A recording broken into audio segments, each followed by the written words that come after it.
All right. Hey everyone, how's it going?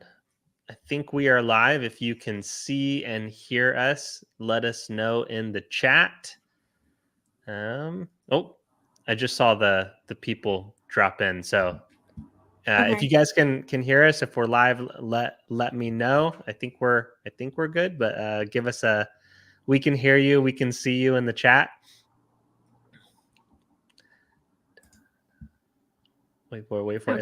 It's always fun when you like record for like 15 minutes and then realize something's wrong. But awesome. There we go. Thanks everyone for chiming in. Nice. Can you see the comments in the chat, by the way, Cassidy?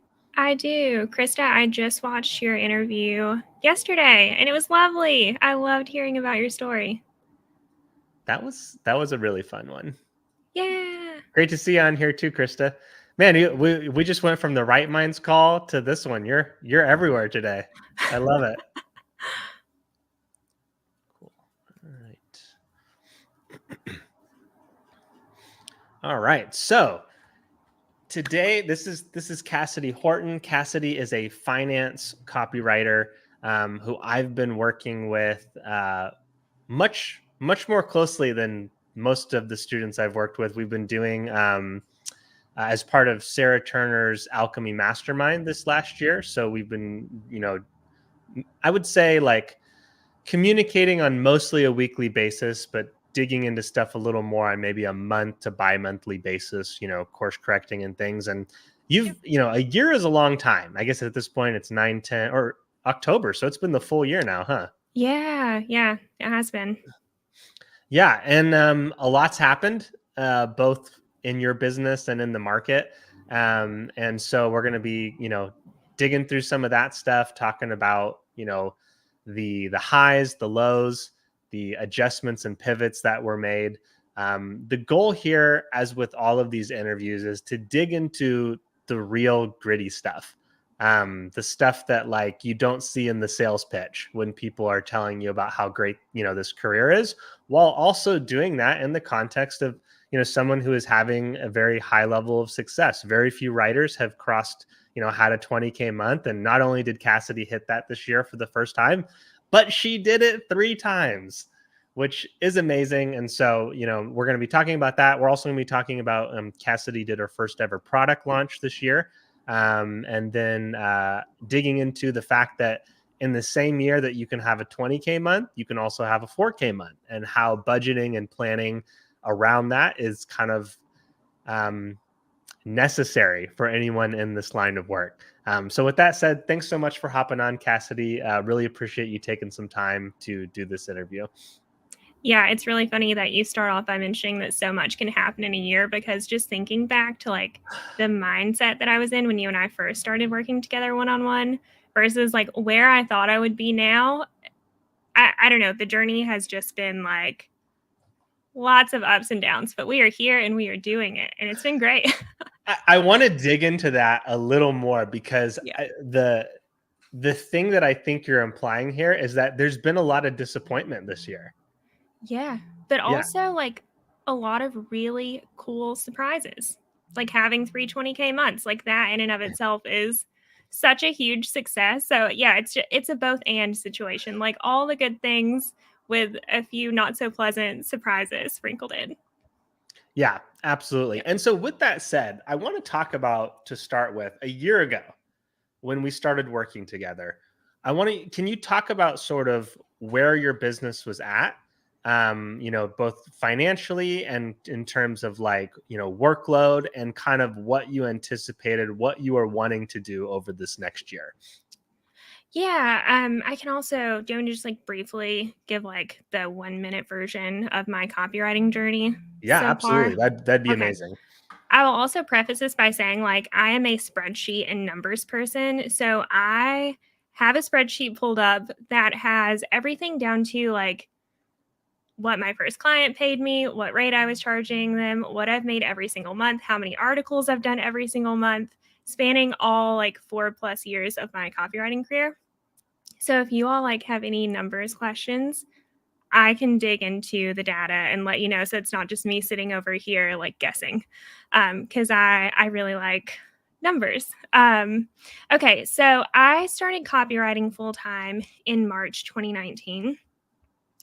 Similar to a lot of you, I was working a 9 to 5 job that felt like very unfulfilling. I felt very trapped by my income. I was an academic advisor making $32,000 a year.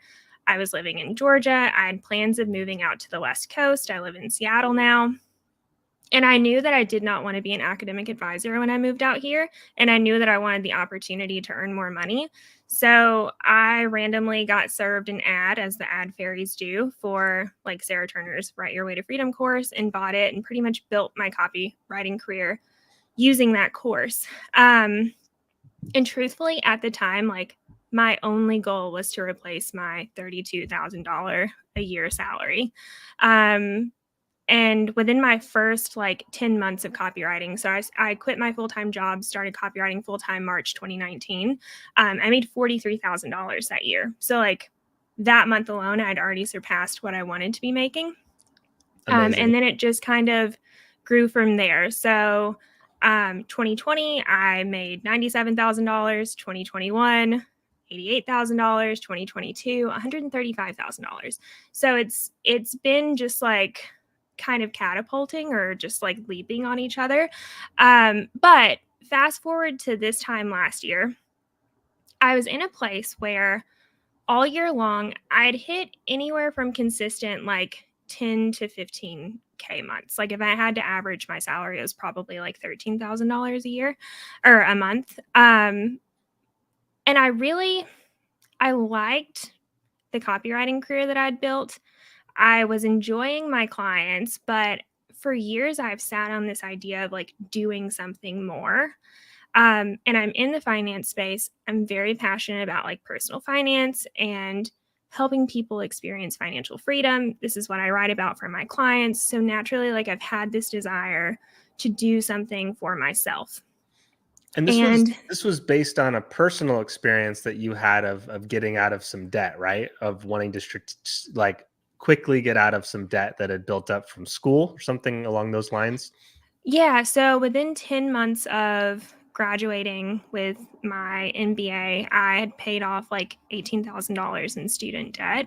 I think I've just naturally like always been afraid of debt. I grew up in a family where like I watched my parents go through bankruptcy, and they were very much living paycheck to paycheck, and we never felt like we had money to do anything. So like all I knew is that debt was really bad, and debt equaled not having freedom, and I wanted to make sure that I had freedom.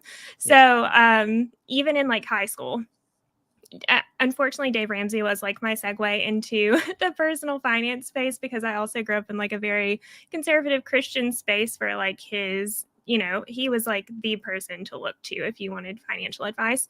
So yeah, from very early on, I was like reading about what I should do when I finally had money so I could do it right and avoid a lot of the problems that I saw like the people in my family have. So yeah, I paid off 18K of debt within 10 months of graduating college. And then from there, I was just like very cautious about inflating my lifestyle. So like, and that's allowed me to reach so many other like financial goals that I've had. So like even right now, I still drive the same Prius that I drove when I was making $32,000 a year. I still live in the same apartment that I lived in before I became a freelancer. Like nothing really about my life has like changed that much. And that's been very intentional, because ideally, like I want to earn as much money as I can, and then I want to turn around and use that money to like reach my financial goals. Absolutely. Love that.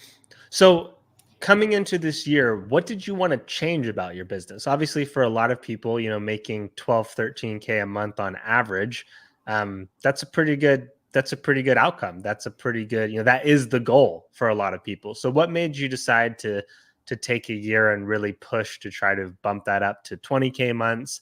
I know that was the stated goal when we started, was you wanted to get to that 20K per month mark. And so I'm curious, like, what was the motivation there? And what did you kind of anticipate you would need to do in order to get there? Okay, so here is where like some of those little surprises start happening, because when you and I first started working together, I thought, and I saw that Steve asked the question about like how I doubled from 10K months to 20K months. Originally, I thought that was going to happen through me continuing working with my copywriting clients as I was working with them, and also supplementing the rest of that goal with like money from selling passive products, right? From like building this platform, putting some products out there, and then building up like recurring revenue through that. That is not what's happened. You and I will talk about this later. I did launch a digital product in February. I made $5,000 at that launch. I've probably made like $5,500 in total year to date from that. So surprisingly, most of that leap has come from me continuing to finesse the copywriting side of my business, charging higher rates, learning how to write faster, finding higher paying clients, like really just fine tuning all of that, which has been a surprise. Yeah. So you thought the key would possibly be to get some training out for people looking to hit financial goals related to budgeting and things. In reality, though, it was about scaling up client work. Yeah. Yeah, for sure. And I know that when we first started working together, a lot of the changes that we made were very much connected to the service work, because we planned to start looking at, how can you build an audience around helping people with finances down the road. But the initial goals were mostly about the client. So there was a few things I remember us doing, but I want to hear what your memory of that was as well. Okay, I'll go first. Okay. Yeah, I remember us meeting for the first time. I believe it was November of last year. And I had made this spreadsheet that listed out all of my clients, what I was charging them, what that broke down to as my secret hourly rate once I factored in how long it took me to do articles. And for anyone who's not familiar with my story, I only do blog posts. So blog post article writing, that is the only form of copy that I offer. And all of my clients are what I would call financial brands. So they're these platforms. Their main goal is to pump out content online to help people make better decisions with their money. So my clients are like NerdWallet, Forbes Advisor, Consumer Affairs, The Balance, brands like that. And so you and I looked at that spreadsheet, and pretty much we came to the conclusion that like I needed to figure out a way to increase my secret hourly rate, because there was no way I was going to hit my income goal just continuing down the path that I was going. Yeah.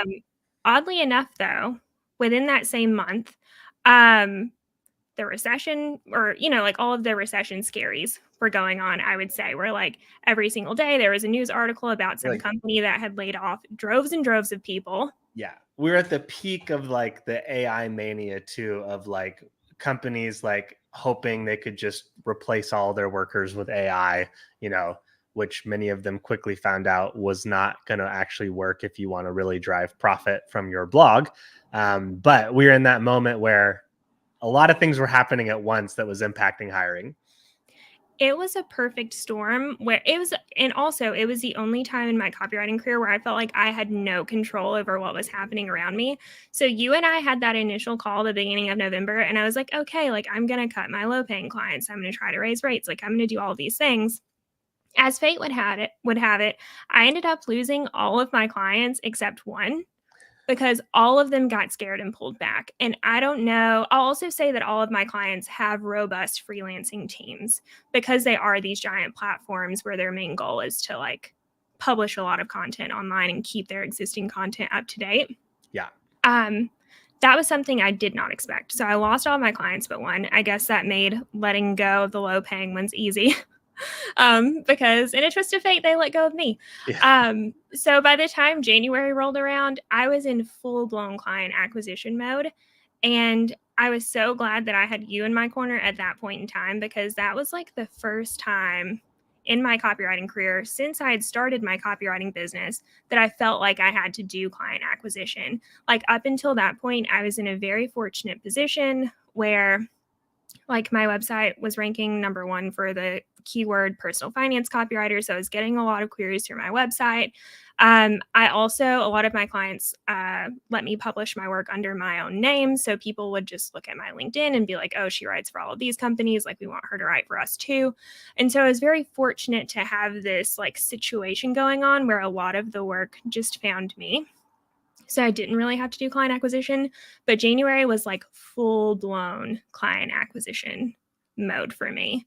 And honestly, looking back, like, I was very scared in January because I was like, I don't know what's happening. I feel like I'm starting over. But I feel like it allowed me to reset, because then like every client that I brought on after that, I was able to like pitch a higher rate than I would have pitched before. Yeah, and I want to talk about that a little. Uh, so you said you do blogs, you do blog posts, and one thing that I've seen working with various finance writers over the years and doing some writing in the finance space as well is it tends to be consistent retention, but like high volume, lower paying work for the most part. Like, it's companies that they want a lot of articles, their budget per article is not a whole lot, but like, if you can deliver on time, you can kind of keep these clients for pretty long periods of time.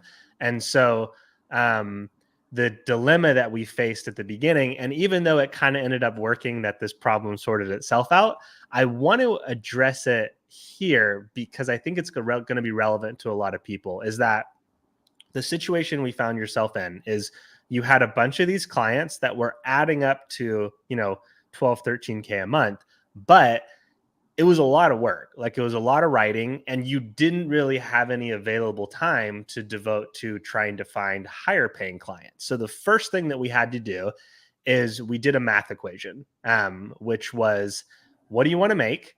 How many hours a week do you want to work? Now, obviously, we want to try to be semi-realistic, but in this case, I think realistic for you and me in this discussion was pretty accurate. I mean, for a lot of people, 10K feels unrealistic, but once you've been in this space longer, again, it's still a strong outcome, but it's not pie in the sky, especially when you're being consistent. And so we're looking at, okay, 20K, 20K months.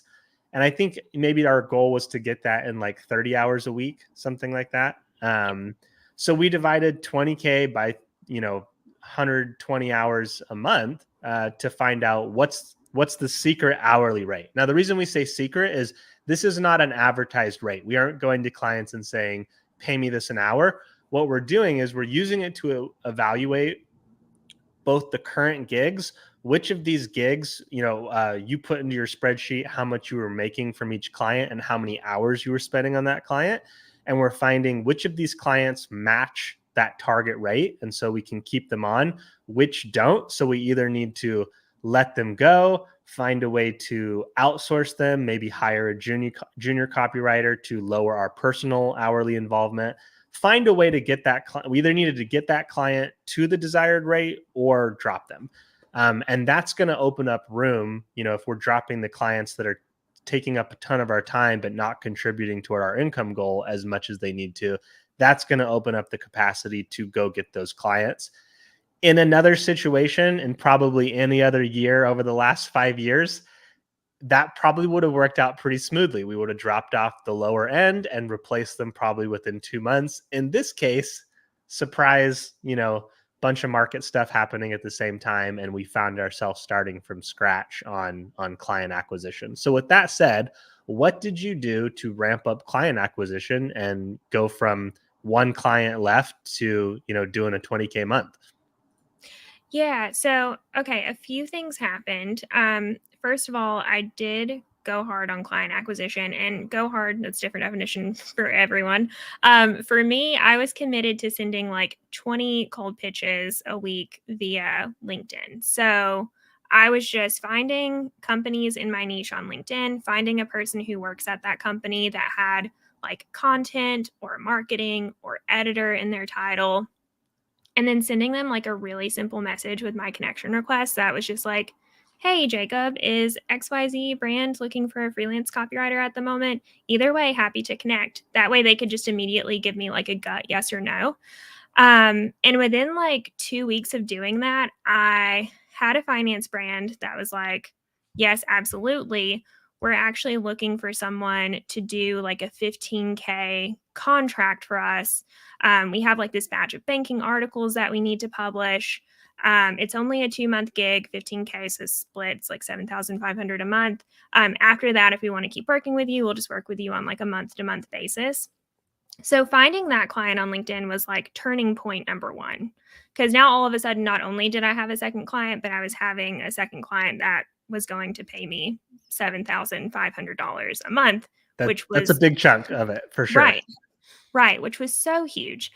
Um, so that happened in February, like end of January, early February. I started working with them. And then later on in February, I found another client who they actually approached me on LinkedIn, but it was actually a university, which is someone I would never consider working with because in my brain, they do not fall under the finance umbrella. But they have a blog on the financial aid section of their website, and they wanted help creating resources around student loans. So like they found me, and then there was another writer that I worked with for another brand like 2 years ago, and she messaged me on LinkedIn and was like, "Hey, I work full-time at NerdWallet now. They're looking for a freelance copywriter. You came to mind. Didn't know if you were looking for more work." So like they were my in into NerdWallet. So like it only took a little bit of me doing client acquisition again for clients to also start trickling back into my field of view. And I really think that's because, like you said, the AI like kind of scare, it was very shocking. Like I feel like everyone kind of pulled back at once, but it didn't take very long for people to realize like, oh no, we still need writers. Like this isn't gonna pan out how like we want it to. So thankfully, like whenever you're living it in the moment, waiting 2 months for your clients to come back around feels like a very long time. But in the grand scheme of things, like it didn't take too long for clients who were like in my exact field to start looking for writers again. Yeah. Yeah, we in the Right Minds community, we experimented with using like solely AI content and an AI assisted kind of hybrid content in a little experiment a few months back to see for our own personal like blogs and niche or affiliate sites, like is there any ability to actually scale this without touching it as the human. And very consistently the answer was no. Like the content that did fine was the content that was the hybrid assisted stuff. It was when you kind of collaborate on actually making a piece good and doing it faster with AI versus we tried several different one-click tools. One click is a red herring, guys. Like if you're worried about people being able to replace, it will get better over time, but the thing is it's always going to just be supplying the average of other content, which is not useful in a business context. But getting back to your journey here, Cassidy, I had another student I worked with who wrote for NerdWallet, and if based on their experience, NerdWallet doesn't necessarily, I mean, obviously it's a well-known brand, doesn't necessarily pay a ton per blog, but they will almost give you as much content as you want to do in terms of, or at least that was his experience. What's your experience been with that? If you Yes, feel, if you're comfortable sharing. yeah, so that has been my experience as well. And I'll give context. Back in, let's see, this was late 2019. I found my first client that kind of like changed the game for me because up until that point, I was working primarily with financial advisors. I was doing a lot of ghostwriting. Like they didn't really have a clear marketing strategy. I was new and didn't really know how to do that. So it just didn't feel right. And so I found one client who I would say was like my first finance brand that I started writing for, meaning like they had writers on their team. They needed a lot of work every month. But they were like a very interesting situation where they brought me on as an hourly contract writer, which that was mistake number one on my part. But anyway, they paid me $40 an hour. Nice. Or Jacob. Not Oh, nice. sorry, I said Not nice. nice. It gets Oh, not worse. nice. Oh, I guess yeah. When we're No. aiming for 20K a month, 40 is probably not going to cut it. Hold your horses, okay? That's a good point. Yeah. I wrote for them 25 hours a week. Okay. All of their Oh, briefs said that they expected each article to be done in 2 hours, and that if you needed more time than that, you were to get special permission from them. So that means I was getting paid $80 to write like 1,000+ word article, and it had to be done in 2 hours. I was pretty much writing like 2.5 articles a day from scratch every day of the week, on top of like, I don't know, the 5 to 8 other clients that I had, another one of which was also hourly. Like I had created this crap storm for myself where I felt like if I was not at my desk writing from like 8 a.m. to 5 p.m., that I was destined to fall behind. Like, it was a terrible trap to find myself in. But I will say that they're no, they're not a very well-known finance brand.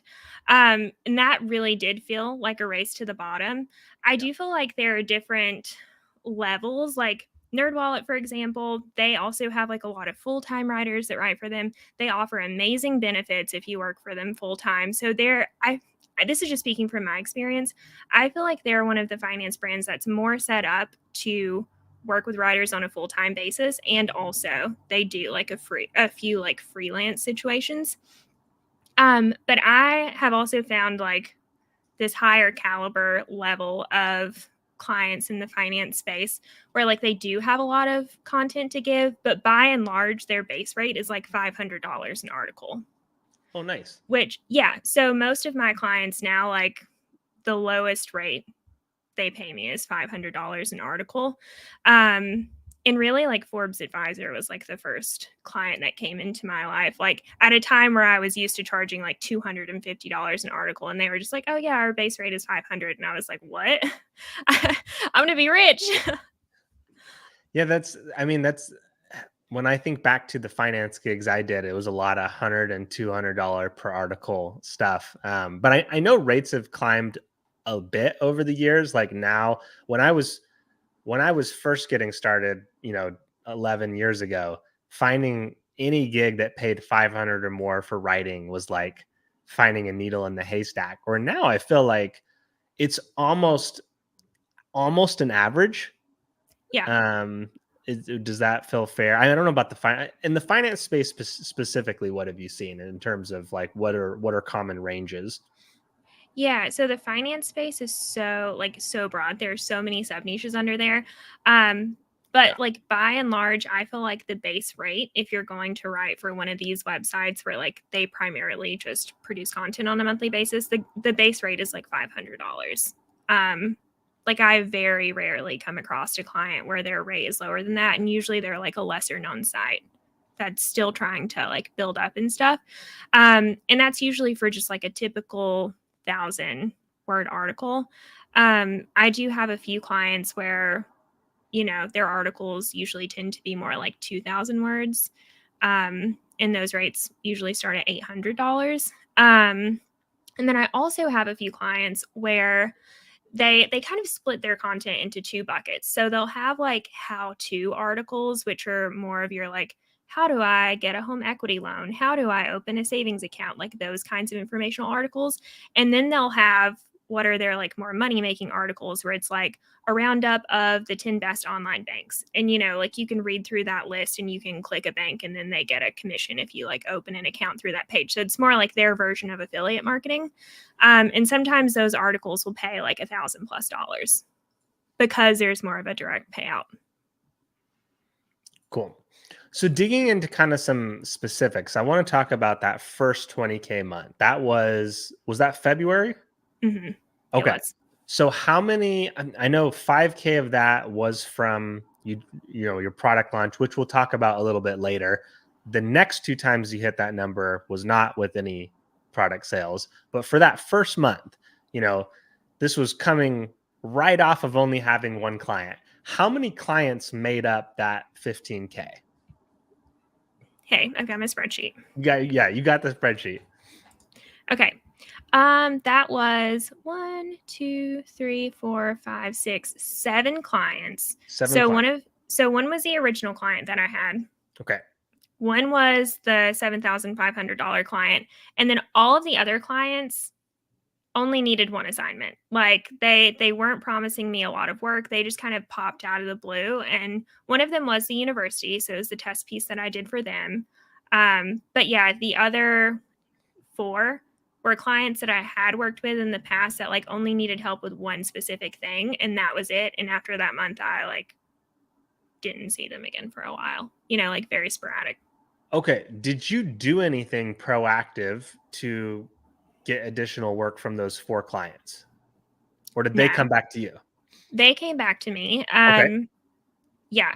And I think part of that is like really my only goal not my only goal. My primary goal as a freelancer is just to be reliable and to meet deadlines when my clients give them to me and to return edits within 24 hours and just prove to them that like I'm a reliable person and you can send work to me. And I feel like more than anything that's paid off. Because also a Especially lot in of the finance space. especially, yeah. And one thing that I've noticed is like a lot of the editors that I work with for one brand, a lot of them are full-time employees at these companies, and they'll leave that company because some of them got laid off and then found a job at another brand, some of them quit and got a better job at another brand. And then anytime they need another freelance writer, I usually find an email from them in my inbox at some point being like, "Hey, I now work for so and so brand. We're looking for freelance writers and I thought of you. Like, do you have the capacity to write for us?" And that's been like a really pleasant surprise. Like, I would say I would say at least 50% of the clients I have now, that was a situation that led them to me. Totally. Yeah. So so you had past clients coming back for more work Hmm. based on, doing a good job the previous time. You had did the 7,000 client, did you say that was from LinkedIn? Hmm. Yeah. That was like my one client acquisition win. Okay, that was the one that you did proactive. So what did you do to like what led to closing that client? So, yeah, I found the brand on LinkedIn, messaged someone at the company, sent her a very chill message that was like, "Hey, are you looking for freelance writers at the moment? Either way, happy to connect." She was like, "Yes, we are." She was like, "We're looking to publish like a batch of banking articles." I think it ended up being like 30 articles, 30, 35, 40 articles and all somewhere in there over the 2 months. And so she was like, "If you're interested, send over some sample pieces for like similar banking articles that you've done." Banking is like the niche I write in the most. So I had tons of samples to send her. And then I didn't even hop on a discovery call with her or anything. Like she just sent me the contract. I signed it, got to work on her spreadsheet of content. Love it. And Yeah. how many people did you pitch in a similar way to how you reached out to this company that month? That month, I mean, my goal was to send 20 cold pitches a week, which may feel low to some people, but to me, that's all I've got the energy for because it really is draining. Um, yeah, so maybe I sent out like 60 to 80 in all that month. Okay, 60 to 80 Yeah. that month. And how many had you sent the month before in January? About the same? All of that was January. Yeah, I Oh, okay. I Right. only did client acquisition for 1 month. That was Okay. January. Once I found the $7,500 client and I was working on my digital product and I had a few old clients come out of the blue for a few random things, Yeah. um, like, client acquisition stopped Yeah. for me. Yeah. So I want to mention something just for everyone watching this. Obviously, like sending out 60 to 80 pitches, that's not luck. Now, the fact that we landed a $7,500 gig out of those 60 pitches, there's a luck component to that. It's possible we could have landed nothing. It's possible you could have landed $1,000 client instead of a $7,500 client. But sending out 80 pitches, I've worked with a lot of students who haven't even been willing to do that. So, like, just getting to the point of sending out 60 to 80 pitches is step one. That is the work that sets you up for the opportunity of closing the $7,500 gig. And for some people, they get that in 80 pitches. For some people, it takes them 300 pitches to get $7,000 worth of gigs, 1,000 pitches. You don't know what your number is, but it is something that you can do. And I would imagine too, if we look at a lot of these clients who came back to you, we can trace them back to several years before where you did that process to find them in the first place. Yeah. Yeah. And so what you do over the course of your career is you focus on doing what you can do, which is the outreach. And then over time, each person you work with becomes a potential referral stream or recurring business stream. And so you just have a lot of these things that, even when you have a moment where all of a sudden you lose all your clients and you think I'm starting from scratch, Cassidy started pitching as if she was fully starting from scratch, but pretty quickly you started getting a little repeat business and being reminded, hey, I'm not at the beginning of my career. I've done things that are coming back to help me in this moment where business has taken a hit. So want to mention that. And then, after you had this month, you did the work, you got to the other side. If my memory is correct, we had a few months where things dipped quite a bit and you had to keep working to get it, get things, what did you do over that stretch that got you back to another 220K months? Yeah. So I'm looking at my income. I had a 20K month in February, 15K month in March, 11K month in April, 10K month in May. And then June and July, those were both like 5 and 6K months. And here's what I observed. Like, even though I did have clients coming back to me, I was taking on a few new clients, nothing was as consistent as it had been before. Like, up until that point, if I brought on a client and they said they could give me 6, 8 articles a month, they were very consistent about giving those 6, 8 articles a month. I don't know if people were just like still trying to figure out AI or like budgets were still tight or what was happening, but I would have a client be like, oh yeah, like we can give you like 4 articles a month. And then they would give me 4 articles and then I wouldn't hear from them for 2 months. And then maybe they would have 1 article and then I wouldn't hear from them. And then they would have 6 articles. Like, it's all been so sporadic. And that has been like the theme of this year until August rolled around. So like my income just kind of kept dipping and waning because, clients just weren't being as consistent with like giving me assignments as they were before. Yeah. In hindsight, those could have been months where I like kicked up client acquisition again, but it's very typical for me, like with the clients that I have now, to not have any work on my month or like on my books for the month until like the first week of that month starts. So for example, I had another 20K month in August, but on July 31st, I think I had $2,000 worth of work on my books, which is like 4 assignments. So leading into August, I was like, this could be another really slow month. Like, I have absolutely no idea what this month holds. And then it ended up being a 20K month because clients just started coming out of the woodwork. So. Absolutely. And kind of within those, the ups and downs, obviously you being in the finance space, budgeting and planning are very important to you. And I'm curious, how do you kind of approach, the up and down income of freelancing with that in mind? What are some of the things that you do to kind of prepare for the fact that you're going to have some real strong months, but you'll potentially have some months where things drop off? Okay. I love this question. The biggest thing that I've done that has just, I guess, allowed so much ease and calm to enter my life, especially when you have a ton of clients one month and you don't the next, is to build up like a cash cushion in my business bank account to where like I can pull from that cushion during the slow months and still pay myself the same amount of money and still Mm. feel like I'm not having to do anything different in my personal life, even though my business life is experiencing a little dip. And this is something that I've like worked up and built over time, but pretty much like I first just found out like how much money do I want to pay myself? Like what paycheck do I want to give myself? And then anytime I would earn more than that, I would just keep it in my business bank account and just like let it grow. So And I have that. basically you pay yourself a salary. Yeah, I do. Yeah. So this might be a little side tangent, but I am an LLC that's taxed as an S corp. So by those standards, you have to pay yourself a salary anyway. So Yeah. like that is just my salary. So I think I get paid like $3,000 a month, and then I pay myself an extra like $2,000 a month as a shareholder distribution. So I'm personally out of my business bank account paying myself $5,000 a month.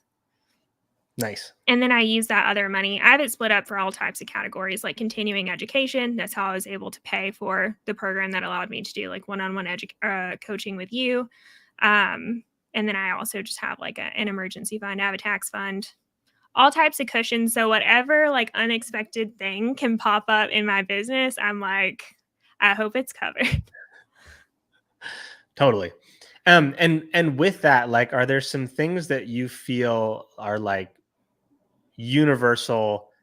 Every freelancer should be doing this. Obviously, there's things that are like, hey, build it to match your preference. But in terms of for people wanting to feel like they're on top of their finances versus like tax season comes around and it's like, shit, like how would you recommend approaching that? What are some of the things that people should be thinking about to make them feel less like they're kind of scrambling and more like they're on top, like they have a plan and they're on top of their finances?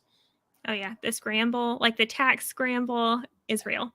Yes. First and foremost, like have a separate business bank account. So like right now in your freelance journey, it doesn't matter if you haven't even made a single penny from freelancing. Even if you're thinking about freelancing, you can open up a separate business bank account and have anything a client pays you go into that account first, because it's so much easier to track your income and expenses from that single account versus it all being mixed in with your personal life and you being like, I don't know if this trip to Starbucks was like a business expense because I met up with another freelancer, or if it was like me on a casual Saturday. Like it's so hard to differentiate. So that's like step number one.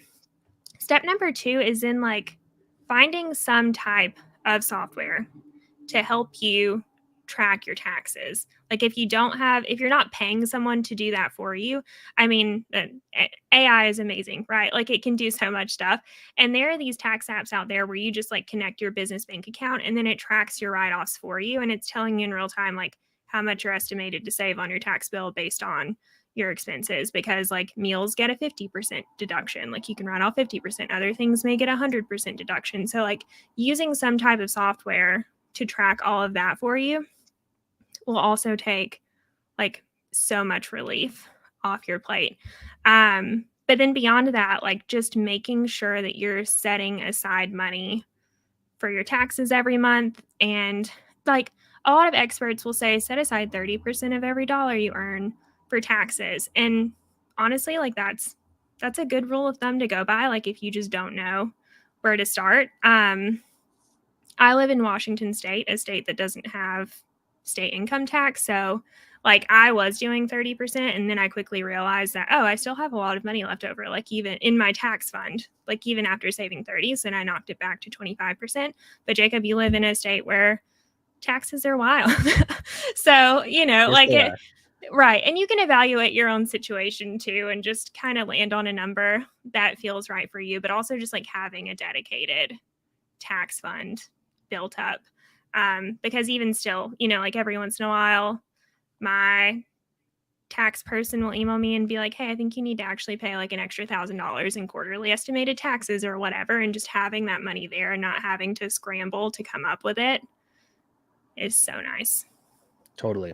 And how Yeah. much, if you don't mind me asking, how much do you pay per month to have to be working with a tax person or company? Yeah. So I use Collective as my tax platform. Have you heard of them? I haven't. Okay. So they cost, they just raised the rates. I want to say it's like $250 a month. But they do 100% of my taxes. So like I said, I'm an LLC that's taxed as an S corp. And pretty much what that means is like the general rule of thumb, it varies by state. If you ask some people, they say, oh, if you're making at least $40,000 a year in business income, it may make sense to consider like this tax structure. Some people say the threshold is higher, like $80,000 or something. The best thing to do if you feel like you're paying a lot in taxes and you want to see if you could be earning less is just to meet with someone who can crunch some numbers for you. And by someone, I mean like a tax professional, to see like how much you could save or if it's even worth your time. to switch over to that structure, but I pay them $250 a month. They handle all of my S corp paperwork for me. So like I have to file a separate business return every year. They do that for me. They do all of my bookkeeping and payroll every month. So they make sure that I pay myself that consistent paycheck from like a payroll software. They categorize all of my like tax transactions for me. They estimate my taxes for me and send me an email that's like, hey, you need to pay this month this much to the IRS by this date. They file like my personal tax return for me. They like anything related to taxes, they handle for me. But I will say they're like a very premium service. And if you don't need that, like Keeper, honestly, if I was not an LLC taxed as an S corp, I would probably use an app like Keeper Tax. It uses like AI to track your deductions and stuff like that. You can even file your return through the app, and it costs maybe like $20 a month. Like there are much cheaper alternatives out there if you're not to the place where you need to like be paying someone $250 a month. Yeah, and this is not tax advice, guys, but yeah, if like realistically, like if you're making less than 2,000 a month from your freelancing, like how on top you are of everything, it's going to be more about like just making sure you're fine with your own personal budgeting and expenses versus like needing to be particularly worried about getting audited or stuff like that. Yeah. I mean, Biden is ramping the IRS back up to what we kind of historically think of it. But like over the last 20 years, the IRS has been massively defunded and audits are at an all-time low. So it's like, I think there's a lot of times there's paranoia among people about like having to like be perfect on stuff where realistically you're fine. Once you get to the point that you're doing 10K plus months, then it starts to become, okay, having this, dotting our I's, crossing our T's, paying $300 a month to have someone handle it all for you is kind of a no-brainer at that point. And it's also a business expense or like business write-off, And it's a write-off. So yeah, 100%. Want to take a couple minutes to answer a few questions that we got in the chat, Cassidy. And then before we end, I want to quickly go through kind of your product launch. And we can go a little over the hour if you have time, if you have a little extra time. And then also, we can talk about too, some of the things that you help people with this exact topic of, managing money, particularly for freelancers, because you focus on helping other freelancers with these issues. So one I wanted to pull up here, I thought this was a good one from Steve. What does your time management look like? Do you have, family, relationship, outside obligations, or are you kind of like, all your time is mostly business and maybe a little hobbies? Kind of what does your time management look like? Yeah, so I am married, but I don't have any children. I just have 2 cats. I believe one of them, maybe you saw him in the video earlier. He made a little appearance. So like I don't have any like kids to manage, which is a full-time job in and of itself, I will say. My husband works remote. He works for an actual company. But he keeps like a very typical like 7 to 4 Monday through Friday schedule. And I found that I just kind of naturally make that my work schedule too. So a lot of times I do work, I would say like anywhere from 30 to 40 hours a week, depending on like how much writing I have. But that's pretty much my time management. I will say, going back to something we talked about earlier, which was just like how I was able to get from those 10K to 20K months. Something that has definitely helped me has been like using AI to not only help me crank out crappy first drafts, but also just to do tasks that used to be so time consuming. Like I would say probably 25% of my articles require like an expert quote from like a human being. So a lot of times I source those quotes through Haro, which is help a reporter out, or I'll use Quoted, which is a similar website. And a lot of times I would spend an hour alone just like getting a brief for an article and thinking, okay, like what questions can I ask a professional about this topic? and also what types of professionals, right? Because if it's an article about how to open a savings account, well, the professional could be someone at a bank, but it could also be a certified financial planner or some other financial person, and I'd have to like brainstorm all of that.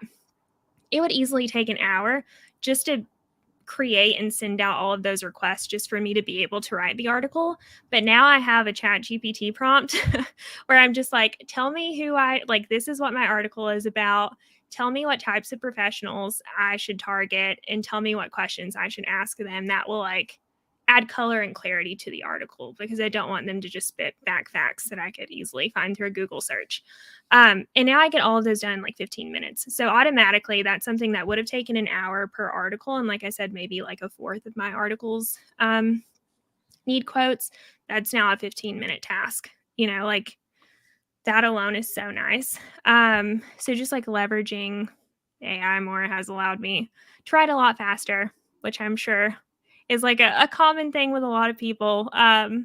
If you have questions about AI, shameless plug for Jacob's course. It's really good. Appreciate it. Yeah. Honestly, like when I talk about AI helping us write better, it's less because the AI is going to generate better stuff and more because it's going to do the like 50 to 80% of the content process that's low impact. So you can spend all your time on the high impact stuff, and that's really what makes it better. But yeah, thanks for the plug there. And then there's another question here, very important one from Victoria. Do you recommend sending pitches via LinkedIn or cold email? What worked for you on, what were you doing on the client acquisition side this year? 100% LinkedIn.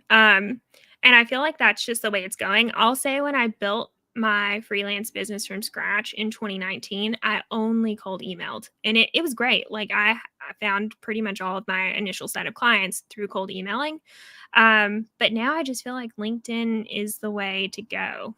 Like just adding that little note to your connection request, making it really low stakes. It's just, you can crank out a lot more. You don't have to do as much digging. Yeah. Big plus one on that from me. Over this last year, especially, I've seen a pretty marked shift from, the success that email was bringing in over to LinkedIn. It's kind of been happening in the sense that like as these social platforms grow, your ability to make more personalized or what feels like personalized outreach via social DMs or connections, like it kind of combines networking with scale. And that's really something with email. There's no real feel of networking for the most part. There's some things that you can do to make email networking, but in terms of just cold outreach, not so much. And so 5 years ago, I had a lot of students like kicking ass with email client acquisition. Nowadays, almost every one of my students who's really growing is doing it through LinkedIn for client acquisition. Some of them take a very content heavy approach. So they're approaching LinkedIn with a content marketing. They're publishing a lot of content in addition to doing networking and outreach. Other people, maybe a scattering of like posts, but they're not approaching it like content marketing. They're just using it as a networking and outreach tool. And both options seem to be kind of the best fit at this point in the market. From, at least from me and Cassidy's perspective. Great question there. Comment from Laws here. 24-year veteran freelancer, and this is great advice. Thanks for that, Laws. Appreciate that. Yeah, thank you. And then I love this comment too from Krista. We have found another accountant turned copywriter. This is our nerd creatives movement. You are one of us. Yeah. I don't have a degree in accounting, but I did get an MBA and felt like I was more confused when I graduated with that degree than when I started, because I was like, what the crap am I supposed to do with this thing? Like, what now? I have no idea. I will say, like, just something for anyone watching this may help one or two people, but like over the years, I have found just working, thousands of emails, working with a lot of students. People who come in from a creative background struggle so much more in this space than people that come from a little bit more analytics or like numbers background. And the reason is not because of their experience, it's not because of their network. It is literally just a mental thing. Like, when a lot of number background people come into this space, we just do a practical, like we just think of it practically. Like, I need to get these numbers for clients. If I can do this, they'll pay me. Great. Whereas like people coming from a creative background, there's often all these hurdles of like, just like ideas about what makes writing good that have nothing to do with marketing, or like typos and grammar being the mark of good writing when that doesn't make people buy. And it's not to say any of those things are wrong, but like copywriting, marketing, it's business. It's not creative expression. Like we're not working with our clients to help them express themselves. We're working with them to help them hit monetary goals. Sometimes there's a lot of subjective criteria that goes into that, but it's on a client to client basis. So the more you can kind of just take a practical approach, the better you'll do. And so turning our fun little, accounting background thought here into hopefully some advice that helps someone out there. Colby asked, where he can find you. So I put here, this is your LinkedIn, and then we also have your website here. And then let me just see if we had any. Okay, we had another question here from, let's see. What do you mean by low stakes connection request, Cassidy? Do you already pitch your services within the first message? Great question. Yeah, I mean low stakes just as in like sending a very casual message, right? Which I think with a connection request, it has to be less than 300 characters anyway. So there's not much you can squeeze in there unless you have LinkedIn Premium or something like that. I don't. I found that the 300 character limit is perfectly fine. But I just know from my own personal experience, whenever I get a connection request from someone I don't know and it's asking for a very specific thing, and I feel like I have to say no to that thing, I just will ignore the connection request. I'll be like, I'm going to pretend that you didn't even send me this request. So when I send a message to someone, I try to add a line to the end that's like, either way, I'm happy to connect with you, or like, no pressure either way. No, like, no worries if this isn't a thing. I'm just happy to connect with you. Just to make it feel more personal. Like I'm not expecting you to accept my request so I can get something from you. I'm just, like building my network. And also, if you're looking for freelance help, I'm here. Absolutely. Now, I wanted to take a few minutes and talk about the product launch. And the reason I really want to talk about this is because when we hopped on a call about this in this late December, maybe early January. I think it was January. Yeah. You were dealing with a lot of options overload. Oh, yeah. Like there was like a paralysis around how many different things you could do here, how to figure out what it was. I wanted if you could just talk a little bit about how you were feeling about doing a product at that point. I don't think words can describe how just overwhelmed and stuck that I felt. But truthfully, this is what I've come to like conclude about that whole situation. When I was building my freelance business, I bought a course that walked me through exactly what to do. I did not need to make decisions myself because they were made for me. And then I got to this point where I wanted to add like this extra layer to my business and like this uncharted brand new thing that I was like passionate about but didn't know what to do. And I had no roadmap. So I was just consuming all of the information, gathering all the possibilities, starting something and then quitting because it felt hard. Like I had no plan, I had no roadmap. And just over time, it felt like way too much. Way too much. Yeah. Also at the time, like you really felt like what you needed to do was build some sort of massive flagship course that could justify, $1,000 price point, and you really hadn't worked with enough people in the audience side of your business to really even know like what do they need, like what even could I put here. And then like, do I really want to spend 4, 5, 6 months building this thing when I don't even really know if people are going to buy it? And so my advice to Cassidy at the time was, don't do any of that. Basically, like, just think of, and this is the process that Cassidy went through. And then Kelsey, who I think is here on the call with us, Cassidy, Kelsey, and Katie all have a YouTube show that they do.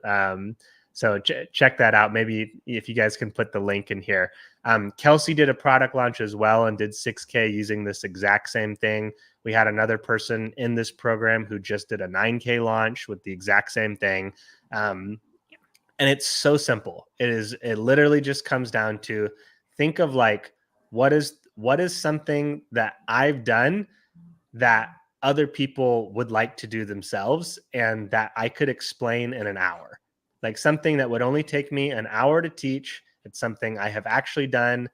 It's something other people want to do. And then you are going to pre-sell a live training.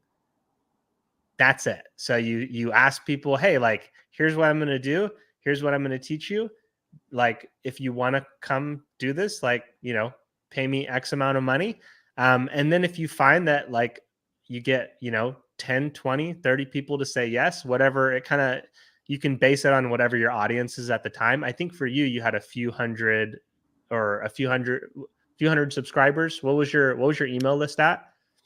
I had 100 people on my email list. Yeah. Then, as part of the program, you were able to pitch some of Sarah's, as a segment of Sarah's audience as well, which helps. And honestly, if you're growing an audience, the single best thing you can do is cross promote with other people's audiences, so stuff like this, where you're on an interview with someone who is talking to people you would like to speak to, anything like, when you see, the other week you guys saw me do an interview with Sean McIntyre. Like, it's just going and finding people who are talking to the people that you want to talk to, and do collaborations, things like that. So anyway, but a very small initial audience. And again, 5K when you're doing 20K months as a freelancer, it's not necessarily moving the needle on like your overall income, but you went from having no product to having a product. And now the cool thing about this too is not only did you,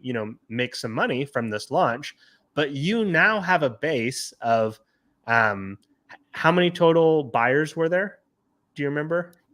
For the initial launch, I think it was like 130 something. Okay. So you have 130 people who have paid you money to learn from you that you can then talk to figure out, what else do you want to learn from me? And that is ultimately the biggest value of doing stuff like this, is even more than the money that you're making from the launch.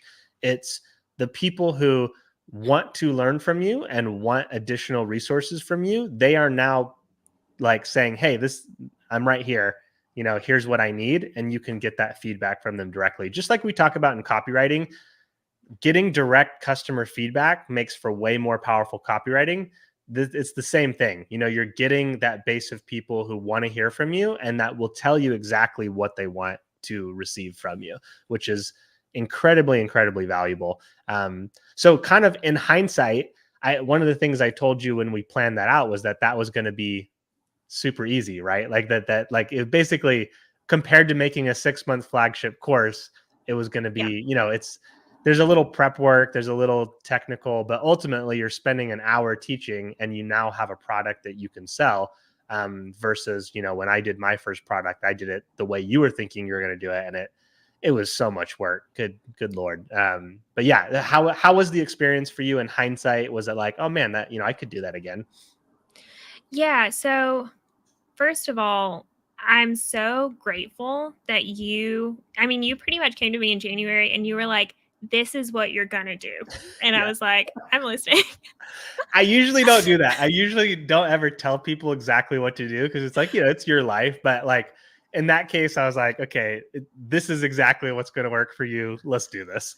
Yeah. I think you could tell like just how much I was spinning my wheels and you're like, we're going to make this so easy for you. Yeah. So yeah, you're like, you're just going to host a 1-hour training. You're going to walk everyone through the bank accounts that you use, like the invoicing apps. software, right, the apps, like how you budget your freelance finances and like how you budget your personal finances. Like you're just going to walk people through that process. You're just going to share your experience, and like that's going to be that. And I would have never thought to do that on my own because it just seemed too simple. And I think this is a common thing whenever you're in a field that you just know like so intimately and so deeply. You think like, oh, that's so simple. Like it's not valuable enough. It's like no one's gonna care about this. So yeah, I taught a budgeting workshop that walks people through how I budget my money as a six-figure freelancer. So I walked them through how I have my business finances set up, like the business bank account that I use, how I make sure, kind of like what I talked about earlier with like the cash cushions and making sure I set aside enough money for taxes.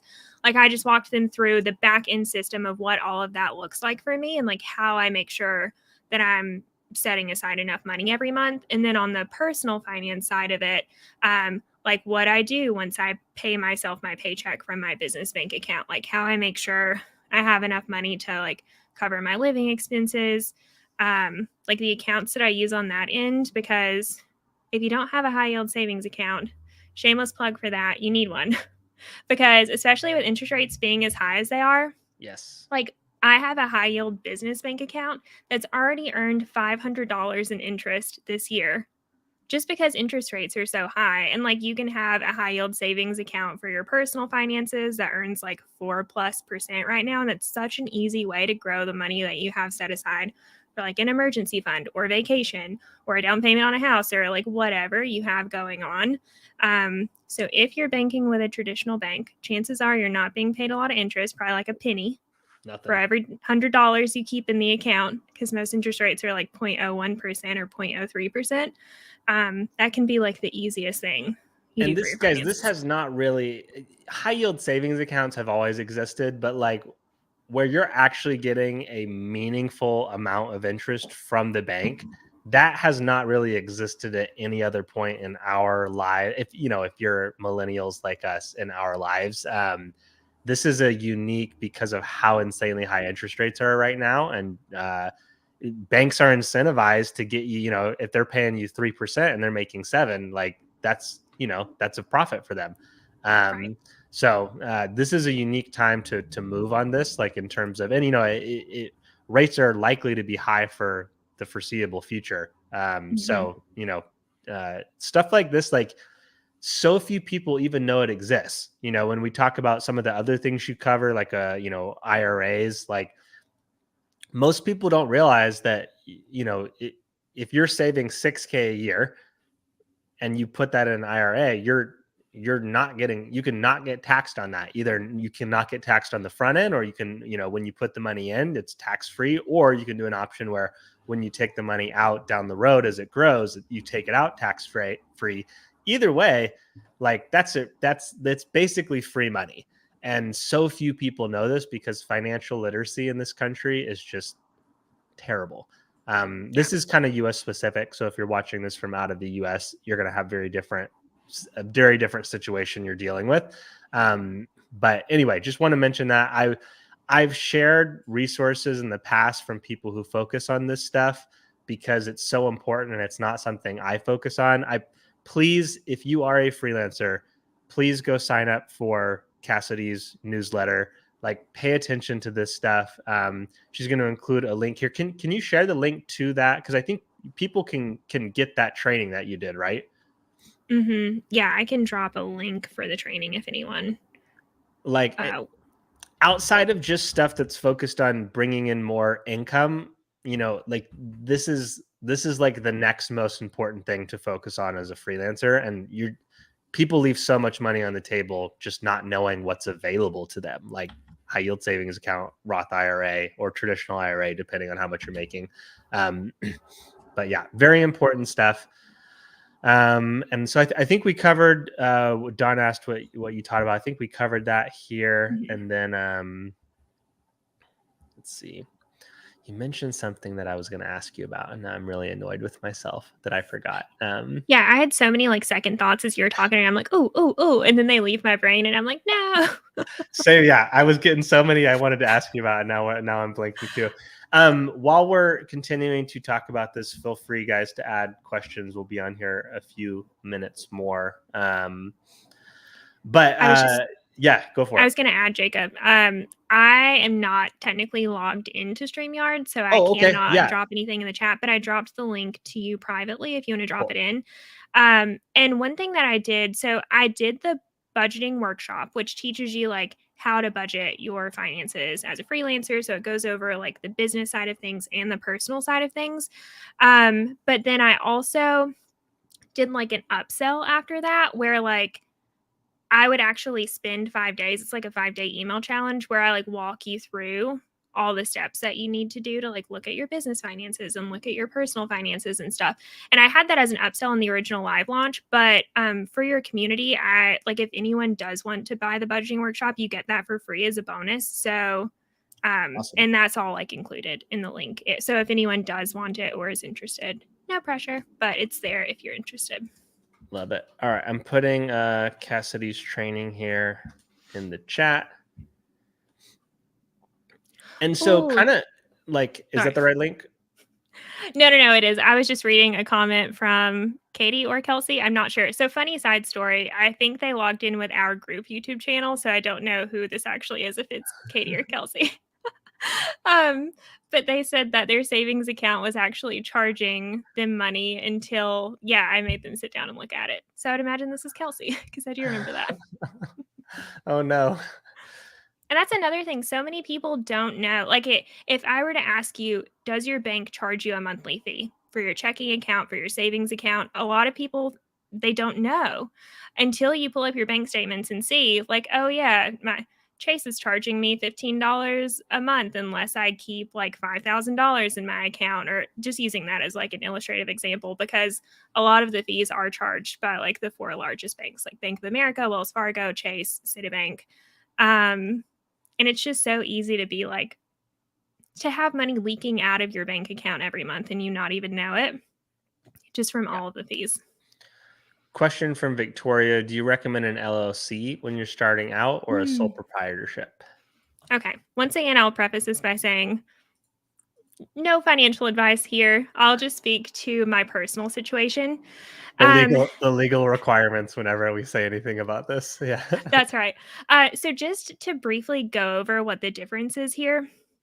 Whether you're an LLC or a sole prop, it does not change the way you're taxed. So if you're an LLC, you technically are taxed as a sole proprietorship, which means all the money your business earns gets reported on your personal income tax return. So you just file one return like you always have back when you had a W-2 job or whatever, and any penny your business has made gets reported on that return. So whether you're an LLC or a sole prop, that part does not change. The main difference is how you're legally protected. So when you're a sole prop, all of your personal assets and your business liabilities are one. So if someone sues you in your business, they could technically come after your personal assets, which could be your retirement accounts, which could be your investment accounts, your house, like whatever, your car. And if you have an LLC, it separates those things. That's like the biggest benefit of having an LLC is your personal assets and liabilities are separate from your business. They're 2 separate entities. So when I was first starting out as a copywriter, I spent probably my first like 6 or 7 months as a sole prop because I'm a renter. I have a car that's paid off. Like I didn't feel like I had any assets that anyone could come and take. And also I was very confused at that point in my journey about how like LLCs even worked or how to set them up and things like that. So I was barely making money. I was like, this version of me is not going to deal with figuring out how to set up an LLC. So that was like my mindset. So once I had been freelancing for like 6-7 months, I was, making those 5K months. I was like, okay, now I feel like I can actually sit down and figure this out. So I first registered as just a regular LLC, and I kept that status for like almost a full year until I was projected to earn like $80,000+ one year. And I was like, okay, I think I'm going to look into having my LLC taxed as an S Corp, which was like then another layer onto it. And that's when I hired Collective and did all of that and now have like that additional tax structure, if that makes sense. I'm happy to answer any additional questions on that. How long ago did you take Sarah's course and start your freelance journey? I bought Sarah's course in December of 2018. I think I was like her 28th or 29th student. 5 years. Oh, yeah, one Yeah, of the OGs. yeah, one of the OGs. And then I quit my job and started full-time copywriting March 2019. So it only took about 4 months for me to take it full-time. Awesome. Cool. I'll give just like 2-3 minutes more for questions to pop up. In the meantime, I want to ask you, kind of looking back over, thinking about like the first stage of your career, getting up to that, the point where you were making 10K months for the first time. What would be, for anyone in that stage and that one still building kind of this business into a full-time income, what do you think was like the most, 1 or 2 things that were the most pivotal to your success? The things that like, this felt like it was the biggest factor in getting me to that point. Into like the consistent 10K months Yeah, specifically. or let's say getting to the point where like you were making enough money that you didn't feel pressure to go back to a job. Okay, well, Which let for me you, I think start. it was like 40K a year was at that point. My bar was 32K. My bar was 32K. so low because that was my that was the full-time job I was leaving. And Yeah. I don't want to speak for everyone, but I feel like that is a natural bar to set in your mind, right? It's like whatever I was earning in my full-time job, that's how much I need to be earning to Yeah. not feel like I need to go find another job. So for me, that bar was really low.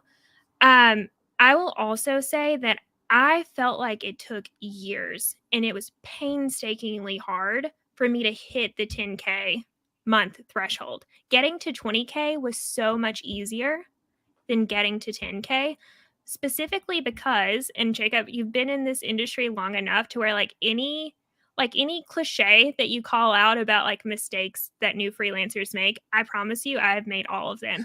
Like I started out, my very first client, I pitched them 8 cents a word. I was writing 500 word blog posts for $40. I already told you that I had a string of hourly clients. And that's just because my anchor point for what was possible as a freelancer was so low.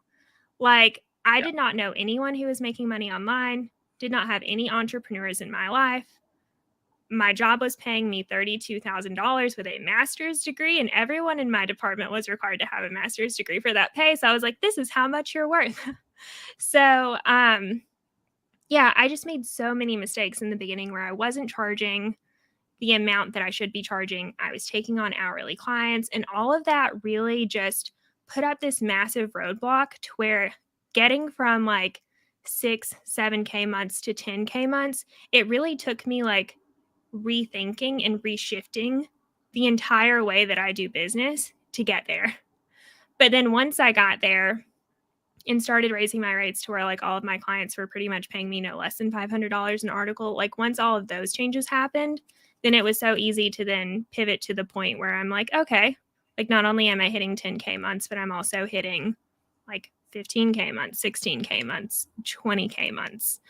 But if you're, yeah, so my advice would be like if you're in a spot where you want to hit this income goal and for the life of you, like you just are not getting close to hitting it, there's probably like a mental or emotional block that's in your way. Like one of the big mental and emotional blocks for me was like, I'm only worthy of getting paid $32,000 a year, right? Like I come from a family of blue collar workers where everyone just works themselves to death and like retirement's in sight for no one. So I thought that I had to have like that level of, I don't know, work in my business for me to like feel worthy of this thing. So like that kind of held me back. But then also just like the physical block of charging way too low, right? Started out with 8 cents a word an article, charging hourly rates. Like I I would encourage you to look at the blocks that might be hindering you, and then like figuring out how you can slowly work your way out of those and see if it doesn't like get you to that income goal you really want to be hitting. Yeah. Well, guys, like one of the reasons I've been doing these calls with people who have hit these big impressive numbers, um, it's it's not to try to push this idea that this is the average of what most writers are making, because it's not. But the thing about it though is that what you aim for has a lot to do with how much you end up making.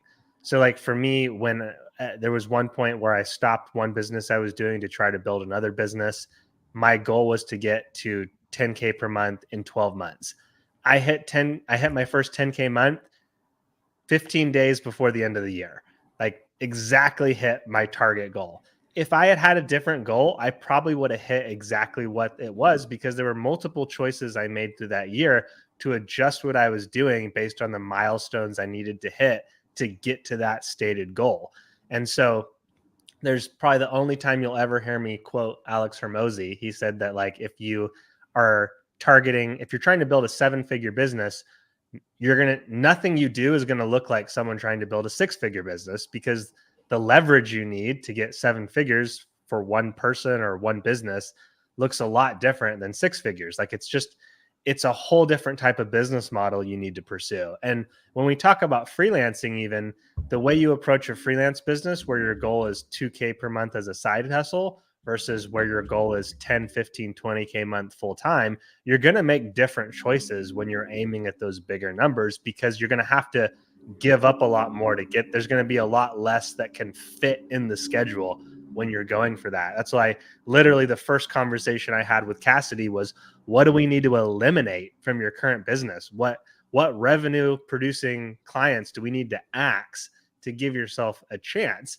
And the market ended up doing that axing for her, but it's the principle is still true, is that like if you are doing clients that are paying you what comes out to $20 an hour, you're never going to be making 5-6K a month at that amount. Like even earlier, like you saw me like think, oh, $40 an hour, and my thought process was, oh, that's good, because like for 20 years of my life, $15 an hour was my goal. Like for a lot of my life, like hitting 15, 20 an hour, that was like, and when you actually do the math on that, I think what $10 an hour is like 20K a year or less.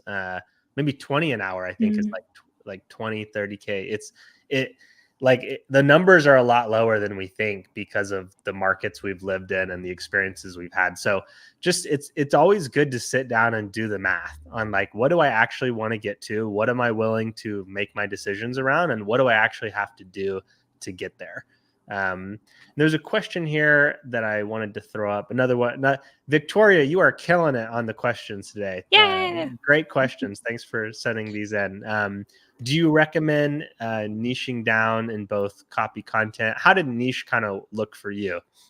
Okay. Yeah, Jacob, I would love to hear your thoughts on this too, if you have any after I you got answer. thoughts, but yeah. Oh yeah, I know you do. Okay, first and foremost, always niche by industry, right? Can I get a thumbs up, Jacob? Is that true? Always niche by industry? Okay, yes. Cool. Yeah. And then copy content, I think it just kind of depends on your situation. Like, yes, but it's also okay if you don't. That's my general take. So just to share a little bit of my experience, I went into copywriting knowing that finance was the industry for me. But I had absolutely no idea what types of companies I would want to write for within the finance niche. And before I actually like dove deep into this niche, I only had like this very broad 3,000-foot view of like what the finance niche looked like. And literally the only clients I could think of were financial advisors and wealth management firms. Like in my brain, that was all finance was. So I started out working for those types of clients, cold emailing those types of clients. And then over time, like I said, my first segue into what I would consider like the finance brand sub niche was this one client that I started working with on an hourly basis. And working with them was really what made me think, now my other cat's making an appearance. But working with her or with them is really what made me think like maybe these are the types of clients within the finance niche that I really, really love working with. So once I figured that out, from then on, if a financial advisor approached me, I was like, no, I'm not interested. If some like investing thing approached me, I was like, nope, not interested. Like my sights were on these finance platforms, because once I reached out to one, it was really easy for me to be like, hey, I write for all of these other finance platforms. And then that person would be like, okay, well, I guess if you're good enough to write for them, then you're probably good enough to write for us too. Like, I'll just look over a few sample pieces. Great, looks good. Let's get started with work. So niching, like even niching within finance into something that specific was really great. And I feel like this could work with any niche that you're in, right? Like if I would have stuck with the financial advisor train, I could have been like, hey, I work with financial advisors like these. And a new financial advisor probably would have been like, looks great to me, and like I feel like it's just easier to get work once you're like niche down like that. But then getting to the point where I was only doing article writing, that honestly happened by accident. Like, even to this day, there is some version of me that would love to write emails or landing pages, but I kept pitching those services in the beginning and I would get a few gigs. But then as I got further down into like the finance brand industry niche, that's just not what those clients were looking for at all. And so finally last year, I was like, well, if none of my clients want this service and I really like this type of client, like I'm not willing to bring in another type of client, then I'm just going to drop it from my service list and stick with article writing. So that's kind of how that happened. Yeah. I think I'm not sure if he's still on the call here, but Nicholas summed this up pretty good the other day in Right Minds, that like the best approach for niche is to start with a niche as a loose focus for how you go to pursue work, and then let the demand that you find in the market inform where your niche actually goes. So for Cassidy, she really wanted to do finance. So she started targeting finance companies and she found demand. She found stuff that they wanted. She adjusted the services she was offering to match what people were wanting. And that's taken her through her career. For me, I did some of that as well early on. I targeted quite a few different spaces. I found some initial traction in finance and some initial traction in marketing and marketing content. I found the marketing content more interesting and it paid better. So I let that take me down that path. But I didn't go in wanting to write about marketing. I went in reading about marketing to learn about marketing and getting familiar with a lot of marketing blogs, and then finding, oh, hey, they need content too. And so I recommend letting the niche inform the initial targeting, then take it loose, look for the demand, let the demand take you from there. And then as you kind of move forward, wherever that intersection of demand and interest and making the rates you want, working with the types of clients you want, whatever kind of convergence both matches as many of those things as possible, run with that and make that your niche, because 5 years into your career, if you don't have a niche, you're leaving a lot of money on the table. But through those first 2 years, that should be more about just saying yes to everything, trying a bunch of stuff, and letting the market kind of give you direction. And again, this is where creatives tend to really struggle versus more people from more analytical backgrounds. Is like creatives tend to have a lot stronger passions about what they want to do, that can often limit their ability to look for that market demand.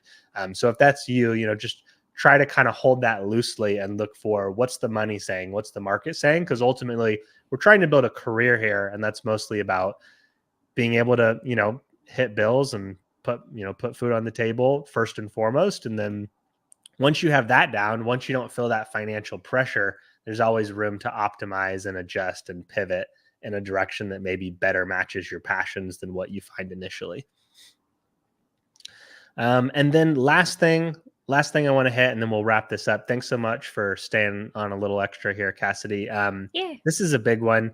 When did you start believing it was possible? And the thing I want to mention real quick from my own experience, I had this point in my career where I just hit this real lucky situation where I had written a review for a course that did not have an affiliate program, I was ranking number 1 for that review for people searching for this person. And he opened an affiliate program. I added a link to this blog post that was already there. And all of a sudden I'm making 30K months for the first time in my career. The best I think I had like crossed 20K barely before that with like service work, but like maxed out schedule, was not doing consistent. Yeah, it was, Colton, it was Sam's consulting course. So he did not have an affiliate program when I wrote a review. I was just trying to get in front of, entrepreneurs who might want to hire a copywriter. I put that affiliate link, all of a sudden, boom, 30K, made 30K in pure commission, like for that month. Wild. And I knew this was not going to last forever. I knew this is not something, this is like maybe goes a few months, but this is going to end at some point. I knew it was going to end. It's a lot of eggs in one basket. It did. I think it ran for a few months, and then they started having a bunch of problems, and I was not able to, they closed the affiliate program, yada, yada. Anyway, that moment of making that amount of money gave me this like whole new perspective of like, it could be possible for me to build a business back to this point. And, like 2 years later, I made choices based on that experience that got me to consistent 40K months over the course of a year for the first time in my career. And it was because of having that one moment of like, oh shit, this is actually possible. This isn't pie in the sky. This isn't something that like is someone's just, saying to try to sell me. I just made this amount. So I bet I could probably do some things to make it again down the road, even once, that ended. And having that moment of like where you really believe it's possible has a huge impact on actually making it possible. And again, there's realistic market conditions. I'm not trying to just say believe it and it happens, but it does have a big impact. And so I would love to hear, Cassidy, kind of how hitting some of these numbers, even initially, like having, were there some points in your career where you had a notably successful month and it changed the way you kind of thought about your career and impacted the decisions you made from there? Yes, absolutely. There is one story that comes to mind. So I'm going to take you back to like February 2022. Okay. We're going back to last year. I started 2022 being like, I'm going to charge $400 an article. And saying that price out loud like made my knees shake, because up until that point, I'd been charging like $250 an article, maybe $300. But I was trying really hard to get to consistent 10K months. And that was one of my like radical steps. I even had a little post-it note above my computer that said nothing under $400, like 10 exclamation points at the end. And I remember I hopped on this discovery call with a client. It was in February. I just decided I was going to raise my rates, and she was a lovely human being. And we got to that awkward point of the discovery call where she asked about my rates. And with shaky breath, I was like, my rate is $400. Like, this is everything that it includes. And she paused and she was like, I'm going to be really honest with you. She was like, I firmly believe in freelancers, especially women freelancers, charging what they're worth. And she was like, I can tell you right now that we can pay you at least $500 an article. And I was like, Let's what? go. I mean, this what a legend. I love that. Right. She is an angel. This is the only time I've ever talked to her in my life, because then I got passed off to an editor and that was it. But she really, like, up until that point, I'd heard people say, like, I'm in Sarah Turner's community, right? So like I'd heard people say, like, whenever you start off, you should be charging at least $200 or $250 an article. Like, as soon as you gain experience, you should be raising rates until you're, probably charging $400 or $500 an article. But because my anchor point was so low, like, you should be grateful if you're making anything more than $32,000 an hour. Like, I was just like, yeah, but that's not me. Like, I could never charge that much. And it took this lady being like, you are undercharging. This is what we're gonna pay you, for it to just completely change the game for me. And after that, I was like, my base rate is $500. I didn't feel guilty about it. I didn't question it. I was like, this is your new starting rate. And I'm not saying that everyone will have an angel of a human being that does that for them, but maybe I can be that human being of an angel for you. Like, if your rates are, I don't know, if you're undercharging, Jacob, you can work that out with them, whatever. But yeah, like you deserve to be paid more, and you deserve to feel like, wow, I can't believe that I'm getting paid this much to do this article, right? Like it Yeah, shouldn't be, oh man, I can't believe I'm only getting paid this much to do this article. It should be the opposite. That absolutely. was like the defining moment for me. Yeah. And then the other thing too is like just getting plugged into a community. Like I didn't start building a base of like freelancer friends really until last year. And they have completely opened up my eyes to like what's possible. Like just hearing what they do, how they structure their businesses, what they charge, like what they don't second guess about their businesses that I have been second guessing for years. Like for literal years, I was like, maybe I should bring on an assistant copywriter to do like 4 or so articles a month for me when I'm really busy. And I was like, no, no, no, no, no, I can't. And then after meeting a freelancing friend last year, it was actually Kelsey in this group. She was like, just do it. She was like, as soon as you get home from this copywriting trip that we're on, like hire an assistant copywriter and be done with it. And I was like, okay. And I did it, and it's been great. And that was another strategy, Jacob, that you and I used to like kind of flex those numbers. But yeah, just find your community and raise your rates. Absolutely. And I'll tell you guys, like I have no problem saying Sarah has a great community that she's built at Write Your Way to Freedom. It's very well structured. I've met quite a few awesome people in there. Getting the course, it's quite a monetary investment to get into that community in the first place. If you are looking for a community that is very active and is only $30 a month, $29 a month, I'm putting the link into Right Minds here. Much easier to get plugged in for initially. And it's also great. So shameless plug there. I do agree with you that like community can have such a big impact. You know, just being around other people doing the same things or trying to do similar things to what you're doing can have a big psychological impact. Yeah. Okay. I thought of one last thing, and it Yeah, ties go back into for it. something I meant to say earlier. Okay. Yes. Yeah, like I would even say being in more of a community with you this past year, shameless plug for Right Minds, has opened up my eyes going back to like the passive product thing. One other thing that I wanted to say, like the experience that I had when I did the thing and like actually made a sell from this digital product I created is the equivalent of starting your copywriting business and finding your first client and getting your first paycheck. Even if like me, your first paycheck was $40 for one article, right? Like you have never felt more excited in your life than you are when you make your first paycheck from copywriting. And so I kind of had that experience all over again with my digital product this year.